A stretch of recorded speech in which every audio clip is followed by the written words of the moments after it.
Kanpoko beharretan laguntzen ibiltzen den jende asko ere bada, eta Filipinetatik etorri berria da gure hurrengo gonbidatua. Bera urruñarra da, eta orain dela astebete etorri zen Filipinetatik, Tacloban uharte ospetsu horretatik, Alexia Aranzueke.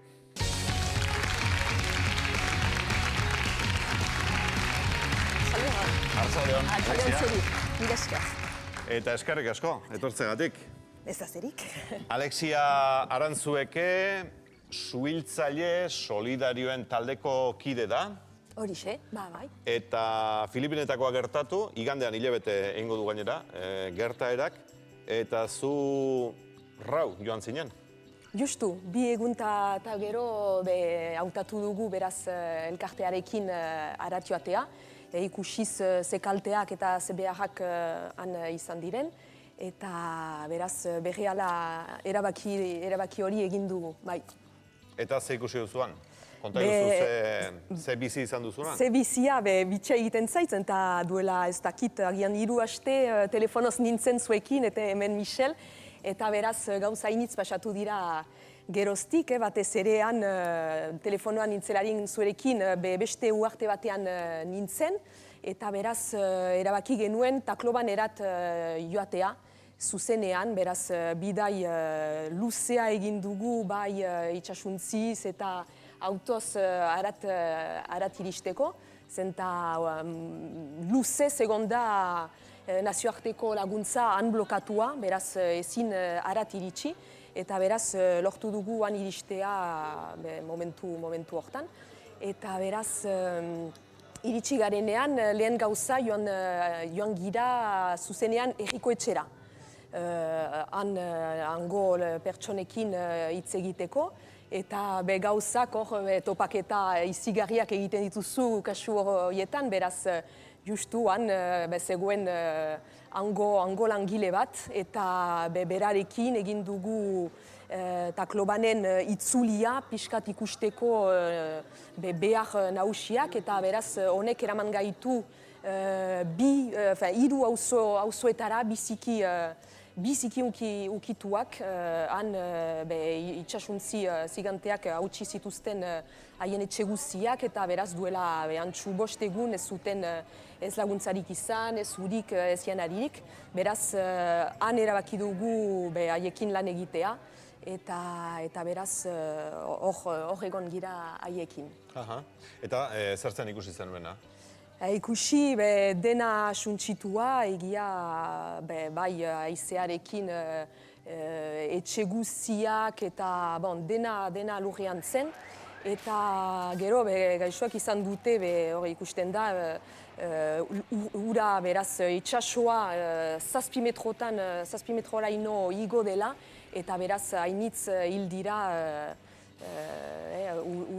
uraren gatik. Beraz, bai, paisaia apokaliptikoa, dena lurrean, dena utxia, usaina, hilaren usaina hori geratzen da. Hildakoen usaina?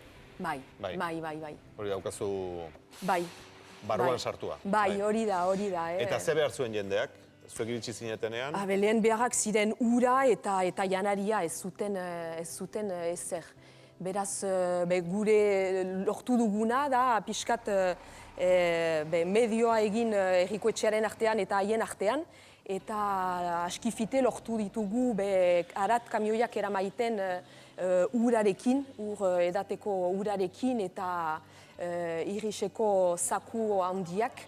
Beraz, arat eraman ditugu, eta gero askifite hemendik, beraz, iparaldetik etorri dira talde bat mediku badekin, erizaina, eta beraz, Michel hemen zegoen kidearekin, eta han montatu dute dispensario txiki bat, beraz, hori jendea zaintzeko, baina batez ere ura eta goxez hiltzen ari haiek. Oraindik han daude gainera eurak ez, Michel Sarratia, eta handira oraindik? Handira oraindik, baina... Ze komunikabideetan ja isildu da kontua, pasada, pasada, eta zorionez ikusten dugu, handik joan dira atzo justu, beraz Manilara txartu dira, eta ikusten dela, beraz gauza biziki fite joaten dela, alde batetik zorionez, maleroski ohitura dute ez hain azkar olako gertakiarekin, baina bizia berriz joaten da, eta orain dute argindara, janaria eta edaria jasotzen dute, eta ez dute behar lehen Zuek oso azkar, oso airoso irten zineten eta joan zineten. Jende asko joan zen zuek bezala, laguntzera? Bai, ONG hori da, handia izan zen. Laguntza, izan dira hainitze, batez ere Taklobanen, hori zen ikusi dugun alde ukituena. Maikideok, solaskideok, zerbait esan nahi zen. Zuk esan duzu, ONG-tako bastante jende aurkitu zen dutela, baina nik nazioarteko edabideetan ikusi dudanez, bastanteko iskanbila izan da, estatuen laguntza oso urria eta oso berantiarra izan dela. Nik gogoan dut, uno honetan, esategateko Txinaren kasua, hasiera batean, lotsagarrizko laguntzatxo bat eskaini zuena, eta nunbait bertan, herrialdean bertan sortu zen iritzi publikoaren asalduragatik, gero, itxasontzi ospitale bat, eta behali ditu, baina bizpairu astetara, ez dakit zuekin topo gintzuten. Estatuen erantzuna berandu gutxi eta nahiko txarki iritsi dela. Ba, egia, estatuak guti, uste dut guti mugitu dela. Gero zaila zen, bai geografiaren mailan, Filipinez, 7.000 uarteak dira, beraz mugitzeko, hango aeroportua suntsitua zen, aski fite gero behitzen da, eta batez ere Filipenako gobernamendua blokatu zuen laguntza, beraz denak zebun ziren blokatuak, eta duela antxu lau egun egon dira blokatuak. Gero, seguritatean maila zen, zenta denda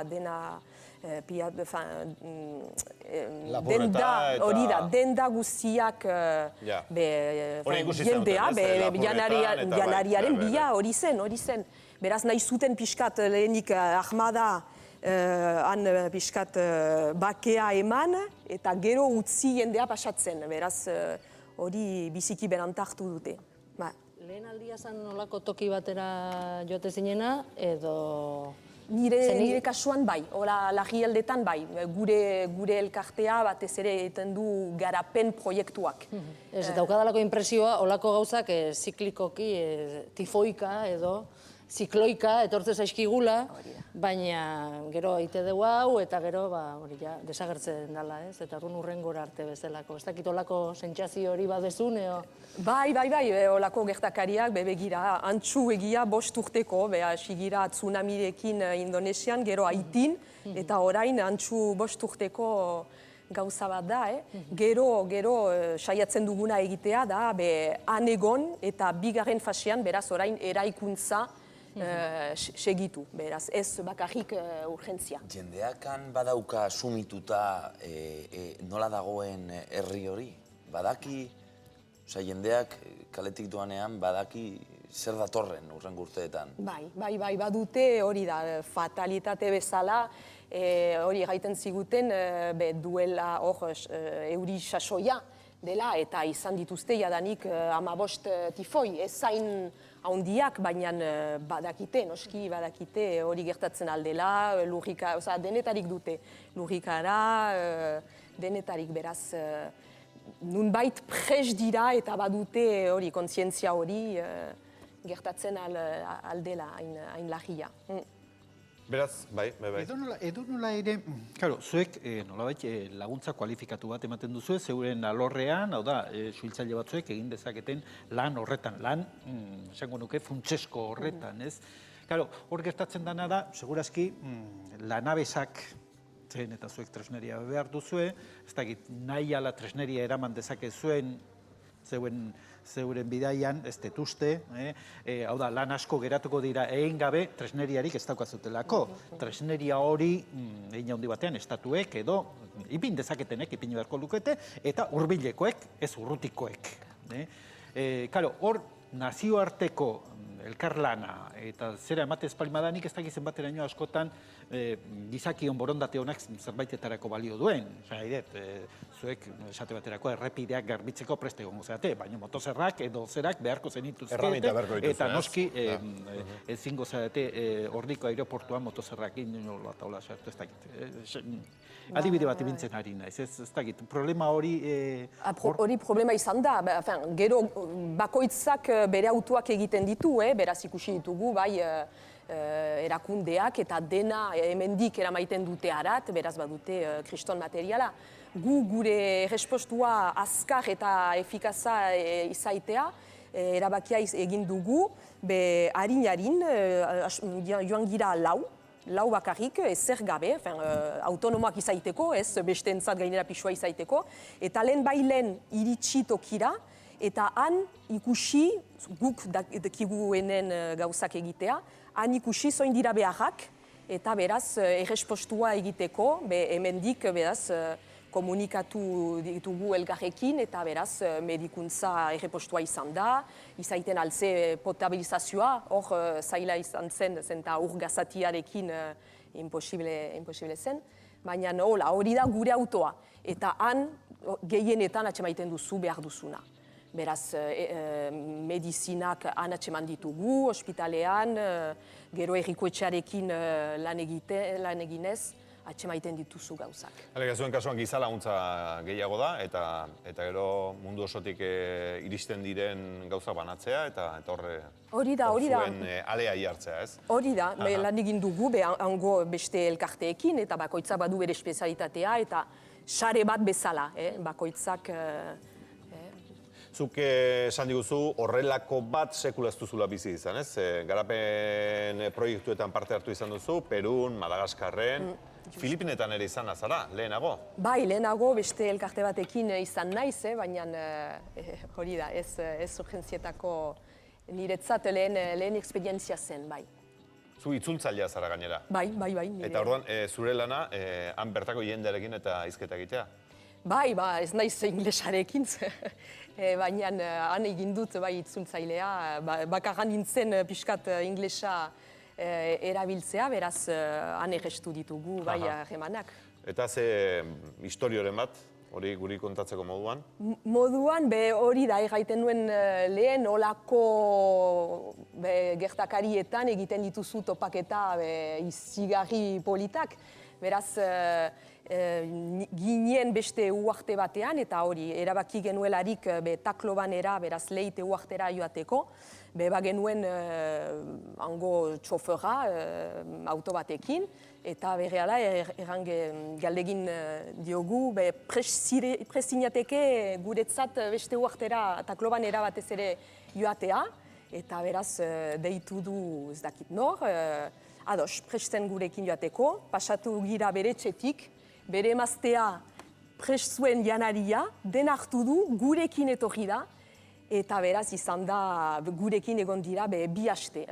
Senak emaztea eta emaztea perla bat zen gurekin haien hizkuntzean errestu gaitu harremanak eta bikain izan da. Beraz, zuen laguntza asko eskertu dute, esker honeko jendea? Bai, uste dut, bai, uste dut. Ipar Euskal Herrian zenbat mugitzen zarete? Suhiltzaile solidarioen talde orokorrean gira 160 bat. Eta Ipar Euskal Herrian 100 bat. Eta zuen etxean zer emazteak, ez? Bai. Biok? Biok. Eta egia alda itun bat egina daukazuela, seme alabekala eskatuta. Alegia biok, senarra eta biok ezin duzuela sekula joan. Hori da, behin gertatu zaigu eta orain pixkatzaila da horrentzat beraz erabakia izan da bat joatea eta bestea bitartean anegoetea. Beraz, orain joanen da nire senarra bigarren fasera eraikuntzaren bailan. Beraz, bigarren fasean ere parte hartuko duzu. Bai. Erki Alexia Arantzueke benetan, eskerrik asko. Nire esker zuen. Zure testigantza ona ekartzea batek.